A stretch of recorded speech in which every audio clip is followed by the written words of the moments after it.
Hey, friends. If you are building a movement and not just a moment, you need a strategy that matches your ambition. That's why I am very excited to invite you to GiveCon. It's May 17th through the 20th in St. Louis. It's Bloomerang's annual conference designed just for nonprofits, packed with sessions on some of my favorite things: donor retention, AI, automation, major gifts, recurring revenue, of course, and community-driven campaigns that move people and inspire them to give. So you will leave this event with very practical tools, smarter strategies, and the momentum and people to push your mission further. So if you're ready to turn some insights into impact, you can go over and register now at givecon.com. That's givecon.com. I have a very special treat for you today. This is a bonus keynote from the Monthly Giving Summit. And here's the backstory. Allison Trowbridge so generously pre-recorded this session with me as a backup, just in case we ran into any live tech gremlins on Summit Day. But honestly, it is way too good just to keep on the shelf. So thus, here we are. Allison is the founder of Copper Books, and her story starts not with publishing, but with losing everything: a venture-backed startup that ran out of runway, a relationship that fell apart, a car packed with everything she owned headed to Nashville. And yet, in the middle of all of it, she discovered something that changed the way she thinks about fundraising, mission building, and what it actually means to grow your net worth. She calls it relational equity. And I think it's going to help really reframe the way you think about donors, network, the people running alongside you in this work. So this one is worth every minute. And if you are a MGS VIP ticket holder, good news, you also get access to the full video version of this keynote. So welcome, Allie. Relational equity is the compounding wealth you build by investing in people over time. In finance, the secret driver of generational wealth is compounding interest. It's the reason why Warren Buffett is a cajillionaire. And the same concept also applies to relationships. They say in real estate, it's location, location, location. I believe that in life and in business and in nonprofits, it's relation, relation, relation. Dana, thank you so much. It is such a pleasure and honor to be here with everyone today. This is one of my favorite topics, and it's an honor to support you, one of my favorite authors. Everyone, over the next 20 minutes, I will teach each of you how to radically increase your net worth. But first, I want to tell you about the time I lost everything. Now, I had started this year on a high.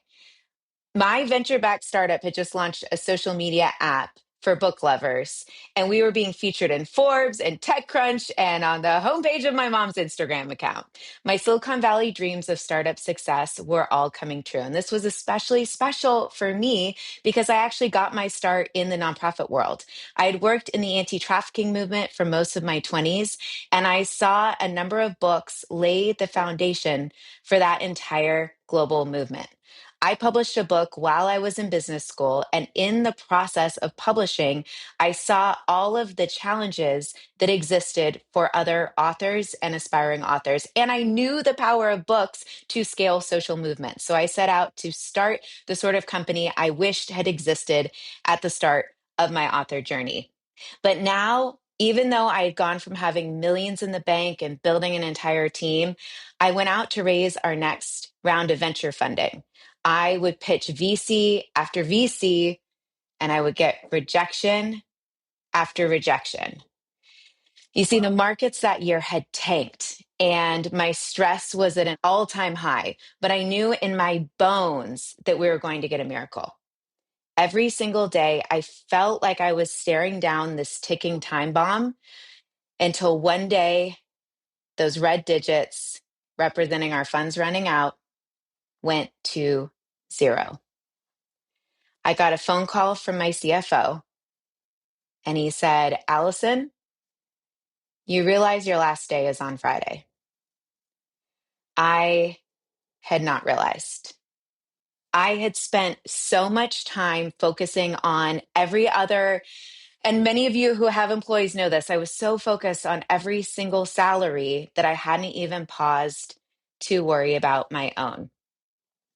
That moment was the worst of my entire life. Laying off employees, disappointing investors. I mean, people had left stable careers in order to bet on my dream. And it was a dream that didn't come true. I should mention, in the nature of an epic saga, I'd also just been broken up with. The guy who had promised me the world and taken me ring shopping had decided on a moment's notice that he did not want to be married to a startup CEO. And so I went from having it all to being broke and broken up with and utterly brokenhearted. And yet, in the midst of the worst time in my life, I had no income and no savings.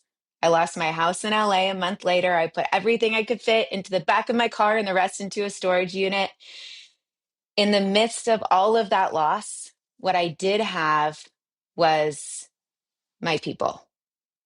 I had friends who showed up for me by offering me consulting roles at their nonprofits and giving me their guest rooms to stay in and just loving me well through all of it.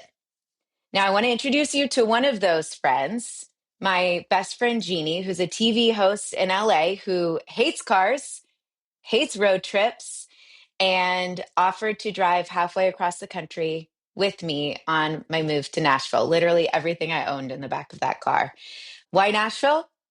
Because everyone's moving to Nashville right now. No, it was because one of my investors and friends had a spare room in her house that she offered me the opportunity to stay in. You see, in that season of personal, professional collapse, a time that still makes my chest constrict when I remember, my relationships were the scaffolding that held me up. My financial net worth was in the red, and as nonprofit leaders and founders, I'm sure many of you have been there. My personal net worth was in the red, and yet relationally, I had never felt richer. This is what I call relational equity. And now I know it's interesting to be starting a nonprofit fundraising monthly giving summit on this idea of relational equity, but I would argue it's the most important part of every nonprofit. Relational equity is the compounding wealth you build by investing in people over time. In finance, the secret driver of generational wealth is compounding interest. It's the reason why Warren Buffett is a cajillionaire.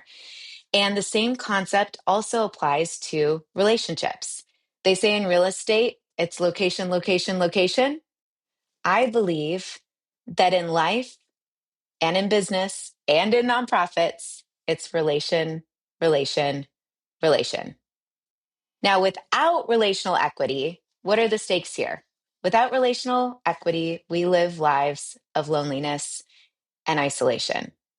And why is loneliness such a big problem? Well, the hard costs of loneliness, what I call being relationally broke, are economic, social, societal, spiritual, physical, mental, relational, emotional, and there's actually physical health consequences.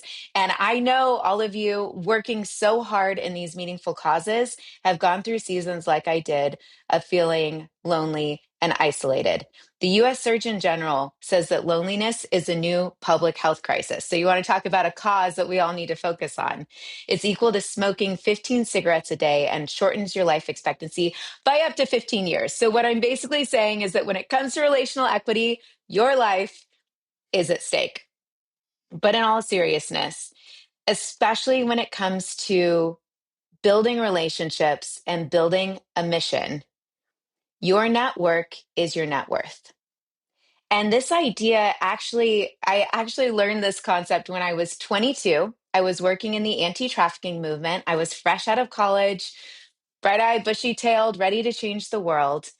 And I heard this quote that changed everything for me by Tim Sanders. When he said, "Your network is your net worth," I made a foundational decision to prioritize relationships as the highest good in everything that I did. Now, how do you actually build your relational net worth? Each of us are hardwired in a different way relationally. This is why we each have different relational archetypes. And today, I want to take a chance to just look at how we build those relationships, both amongst not only in friendships, but professionally, amongst ourselves and other nonprofit leaders, and also amongst the people who are our supporters in our causes. How do you build relationships with your donors? And the focus of this summit is really around creating believers. I would argue the greatest way to create believers in your cause and in your mission is actually through building those relationships. Now, if your network is your net worth, why is it that networking, this idea of networking, kind of gives us the ick? You're at this professional gathering, it's a great opportunity to meet other people. And yet, whenever someone invites me to a networking event, I kind of get that like, ugh, like networking feels icky. Why does it give us the ick? Well, I believe it's because when we think of the idea of networking, we picture a guy named Chad in a Hawaiian shirt trying to sell us timeshares. That's because oftentimes when people think of networking, they approach it as takers. What can I take from this person in front of me? What can I take from this person that I've just met? Maybe you're meeting another nonprofit leader. What can I take from their strategy? Or maybe you're meeting a potential donor. What kind of money can I take from them to fund my mission? But when someone approaches us as a taker, we feel it. Each of you is not a taker. You are not here to be takers. You are here to be, you are not selling timeshares. How do you network to build your net worth? Well, especially when it comes to fundraising for an important mission, I want to encourage you, instead of asking, what can I get from each person that you're going to meet over the course of this summit, think about asking, how can I serve? Not only how can I serve my greater mission and this greater cause that I've given my time and my life to, but actually, how can I serve the people either coming alongside me, the people supporting me, the donors supporting me, or the other professionals in this space that I get to meet and collaborate with in the process? Every person you meet, ask, how can I be of service to them? Don't meet people, meet people's needs. And this applies especially when you're working in service of a greater cause. See, what I've found in fundraising in the nonprofit world is that people want to support people, people that they believe in, people that they want to come alongside, and they want to be a part of a mission where they feel a sense of belonging. This is relational equity, and this is how you create lifelong believers, supporters, and most importantly, funders. Now, you may be wondering, how do you actually do that tactically? How do you tactically build relational equity, whether it's with your donors and supporters or whether it's with other professionals, other nonprofit leaders? Well, you do that by using a simple AI model. And no, unlike everything else these days, it is not a ChatGPT prompt. The AI model is simply this. Every time you meet a person, again, whether it's a potential supporter or a partner in the cause or a fellow nonprofit leader, I want you to first appreciate and then initiate. Appreciate the person in front of you and then simply initiate some kind of value for them. I'll give you three quick examples of each. Appreciate. Number one, ask a question. Begin by being curious. Dana, how did you recruit such good looking attendees to the summit? Begin the conversation by asking about their interests and their industry and their inevitable childhood trauma, whatever comes to mind. But just realize every person is an expert in themselves, and experts are passionate about their expertise. You've heard it said that curiosity killed the cat. Well, I believe curiosity sparks the chat. And curiosity is the greatest place to begin when it comes to meeting someone new that you're going to build a relationship with. Number two, align. Find commonality. When you meet somebody, look for alignment because I promise you there is always, always a point of connection.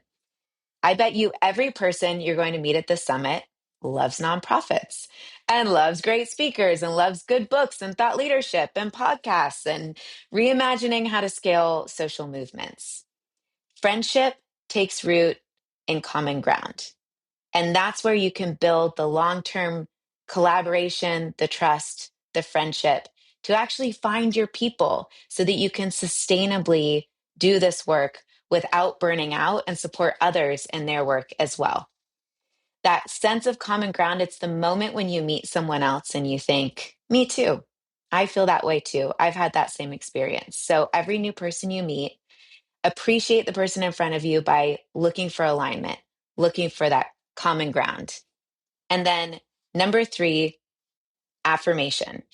This is my favorite one. Affirmation is just simply looking for a way that you can affirm the person in front of you. Give a compliment. I like to say, see something you like, say something about it. This is my favorite thing to do when I meet a new person.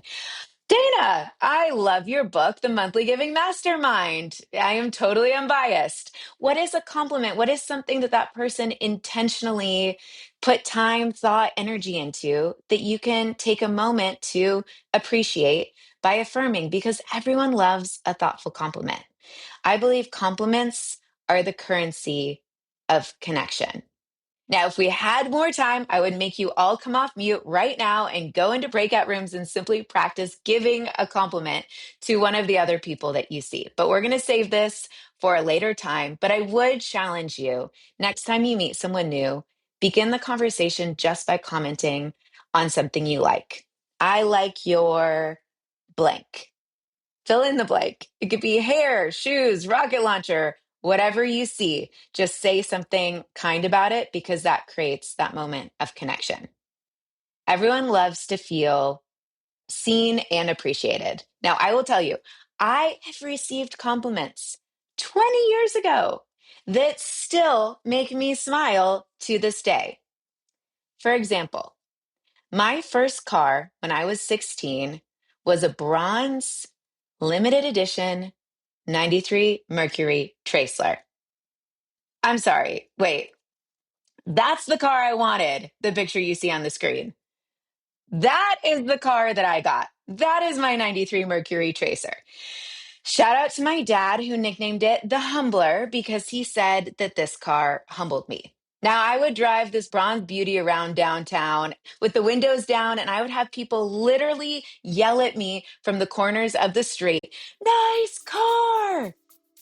A compliment can stay with you for a lifetime.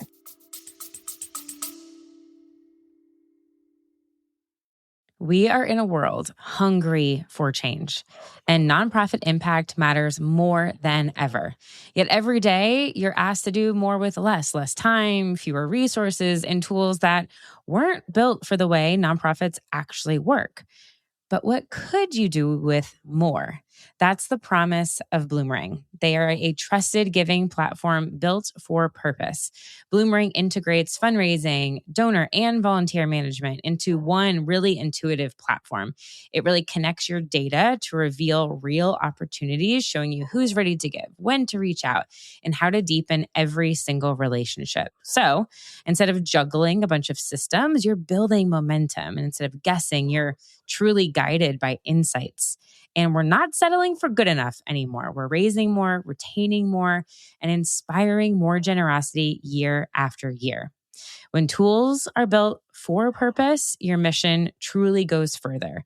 More connections, more confidence, more impact. And that's how we like it. So you can learn more about how you can do more with more at bloomerang.com. That's BLOOMERANG.com. All right, moving on. Appreciate the person in front of you. And then, secondly, initiate, create some kind of value for them, initiate that value. Let's again look at 3 examples of each. They're very simple and very actionable. Number 1, intro. I love intros. Make an introduction. What is some kind of valuable intro that you can make for the person that you're meeting? Maybe this is a partner that they need to connect with in the same nonprofit field. Maybe it's a potential client or a friend that has a shared interest of Monday night mahjong. Send that one to me. Whatever it is, look for a point of connection and an introduction you can make. Maybe it's someone that you met in a previous breakout room and you're like, oh my gosh, Todd, you need to meet Bob. You guys have all of the same interests. So look for that point of introduction. I will say the reason why Dana and I met, and the reason why I was able to be the publisher of her book is because a mutual friend introduced us and connected us. You never know the magic that could come from a simple introduction. And when you connect people, you become the trust bridge between them. And this is one of the most powerful things that you can do. The most powerful way that you can build your network is actually by being a trusted point of connection between people that you meet. It is the greatest gift that you can give somebody. Number two, idea. Share some sort of insight. Maybe it's something that you've learned. Maybe it's a podcast episode that you've loved. You meet somebody who's working in a nonprofit field about something that you just heard on a conversation on a podcast about. Share the podcast with them. Share a book recommendation with them.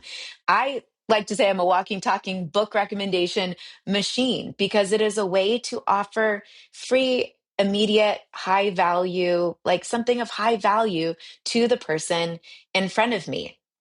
Chad, you would love this book called The Monthly Giving Mastermind. You should go check it out. Whatever it is, that person you've just met, think about a way that you can share an idea with them. Maybe they're building a monthly giving program and you've learned something, mistake that you made or a really valuable insight that you can share and pass on that's really going to radically change the way that they fund and support their nonprofit. So always be thinking about an idea or an insight you can share with the person you're connecting with. Ideas are free, but their impact can be priceless. And lastly, number three under initiate is just an invitation. Give an opportunity. Maybe you meet someone today and you invite them to a virtual coffee to connect because you both are executive directors and you're facing similar challenges and struggles. Maybe it's an event you're going to. Maybe it's a membership they can join. Shout out Monthly Giving Mastermind. Maybe it's a monthly gathering of other nonprofit leaders that they can be a part of. And if the event doesn't exist, if the gathering doesn't exist, I would challenge you to look for a way that you can create it.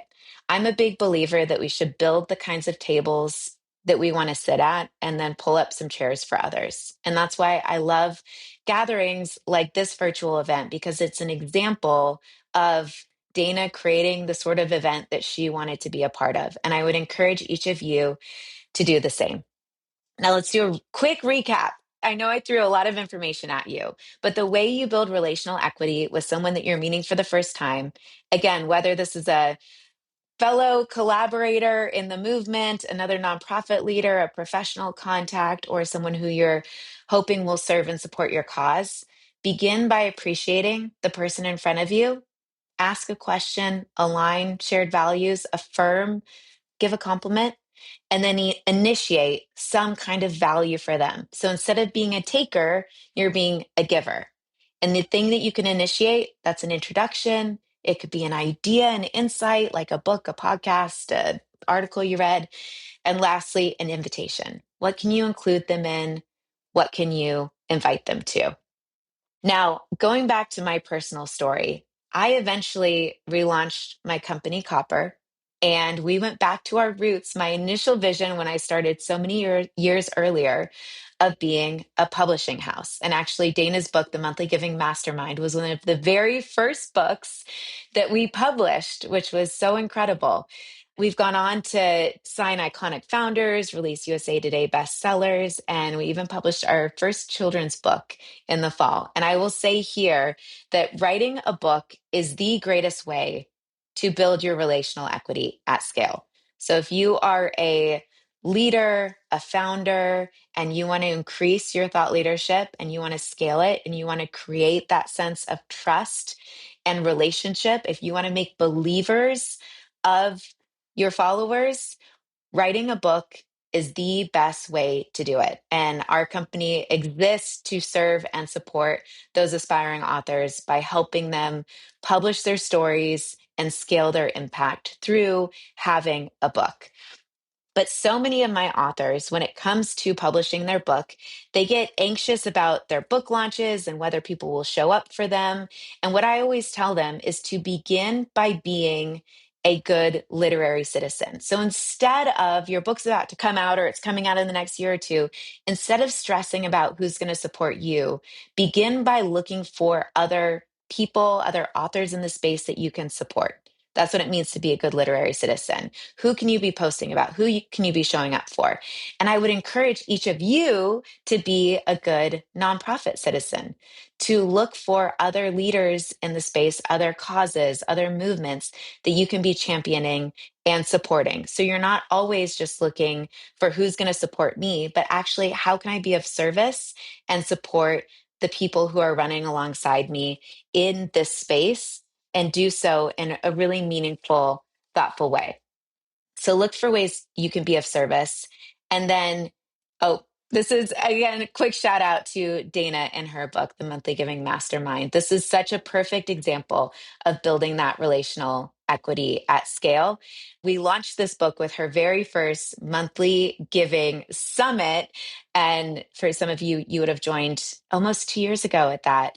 It was such an incredible way for her to scale her impact and her leadership to all of her supporters. So I would encourage all of you, as you're meeting in breakout rooms and getting connected, and even just seeing other names on the screen that you're curious to connect with, look for ways that you can build those relationships and appreciate and initiate with the person that you're encountering. If you want to build believers in your mission, in your movement, it always, always, always starts with relationships, especially when it comes to relationships with your supporters. So today, who can you appreciate and who can you initiate? Because the people you appreciate and initiate are going to be the ones who support you throughout your journey. Why does this matter? Well, back in 2010, gosh, over 15 years ago, I was asked to speak at an anti-trafficking event called Freedom in Fashion. It was an anti-trafficking fashion show. And I was seated in the front row next to the host of the event. And we giggled a little too loudly throughout the fashion show and connected deeply. And I went up to her afterwards. And you know what I did? The first thing I appreciated, I complimented her cool turquoise dress, and I aligned around our shared values around anti trafficking. And then I initiated with her. I invited her to an event that I was a part of in LA. And actually, did she ever go? No, but we stayed in touch and we became very, very close friends. And that host was named Jeannie. And fast forward, she was the very same girl who drove halfway across the country with me 15 years later when my world fell apart. This is what relational equity looks like. And this is what's available to each of you. You never know the opportunity you have, especially in an event like this, to radically increase your personal relational net worth. Who knows who you might meet today and what might happen if you were to appreciate and initiate some kind of value with and for them. Someday, in your darkest moment, they just might be the friend in your passenger seat. Thank you so much. It is such a pleasure to be here again. I am so grateful to Dana for having me, and I'm grateful to each of you for the meaningful work that you are doing. If you'd like to chat or talk about publishing and how you can write a book as well, you can find me, Allison, 2L's and an I, at copperbooks.com. And again, if you want to find out your relational archetype, it's a really fun quiz. Go ahead and scan that QR code. Again, thank you for having me, and enjoy the rest of the summit. Thank you so much for tuning into today's episode of Missions to Movements. If you enjoyed our conversation and found it helpful, I would love for you to take a moment to leave a review wherever you're listening. Your feedback helps us reach more change makers like you and continue bringing impactful stories and strategies to the show. Don't forget to hit that subscribe button too, so you'll never miss an episode. And until next time, keep turning your mission into a movement.